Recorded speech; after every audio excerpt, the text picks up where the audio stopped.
Time now for your forewarned weather with Cedric Haynes.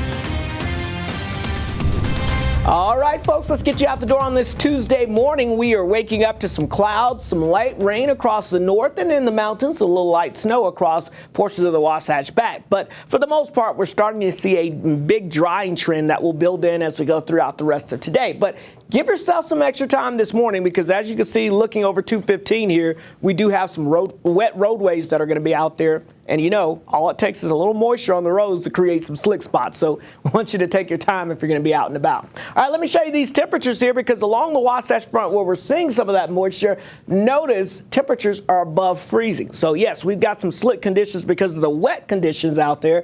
But we're not talking about icy conditions, which is some great news. Now, in the mountains, we are seeing that falling as some snow, so there could be some snow-covered roads. But even there, not expecting any major issues out there for you as you're traveling about this morning. Where we are seeing temperatures below freezing into the upper 20s and low 30s, again, we've dried things out. So that's the good news. Let's get you the forewarned radar. You can see what I mean. Central, southern sections, all is dry and quiet now. And it should stay that way for the rest of today. But across the north, we still have a little bit of moisture left over. This continues to kind of slowly wane, even over the past couple of hours. But you can see still a little valley light rain coming down around the Hiram area. Also, maybe a shower around Ogden with a few snow showers kind of still left over here into the Bear River range. And then notice as we get down into the Salt Lake Valley, a couple of spotty showers still from West Jordan down towards the Harriman area. As you get over towards portions of the mountains there, it could be a snowflake or two mixed in. And then notice back over towards Park City, Heber, a couple of scattered snow showers. But again,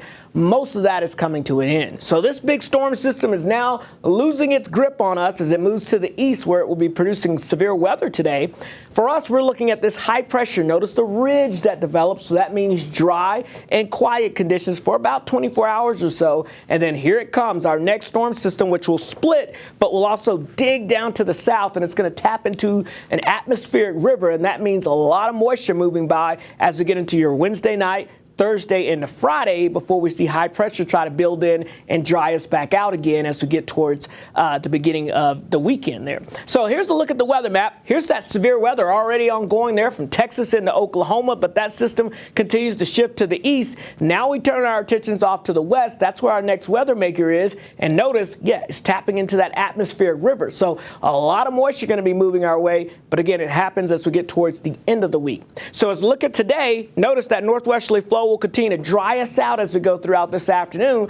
We're looking at a mixture of sun and clouds by later today. Here comes that next storm system, though, Wednesday morning developing to our west, but we're dry. So your Wednesday, the first half of your Wednesday looking fine with those clouds on the increase. But by Wednesday evening, we start to see the warm front lifting in, and that's going to produce some valley rain and mountain snow. That'll stick around through the first half of your Thursday. Look at all that moisture out there from south to north, a statewide event.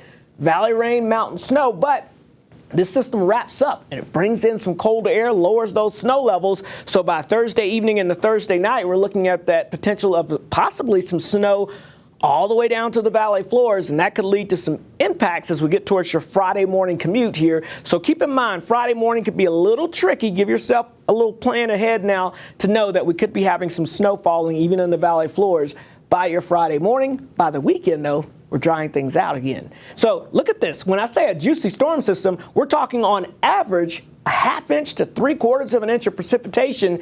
That's pretty good, folks. In the mountains, that's going to mean a lot of snow. In the valleys, it's going to be a rain and snow mix, but we could see some light accumulation, so we'll keep you updated on that. St. George, mid-60s over the next couple of days. We get that break today into early Wednesday, but showers return by the second half of Wednesday. Rain likely Thursday into early Friday. Temperatures will be cooling down as well through the rest of the week. The Wasatch Front, morning showers. Otherwise, we've got showers returning late Wednesday with rain and snow for your Thursday, possibly all snow Thursday night into Friday. So we'll watch that Friday morning commute closely, and we dry it out and spring forward as we head towards this weekend.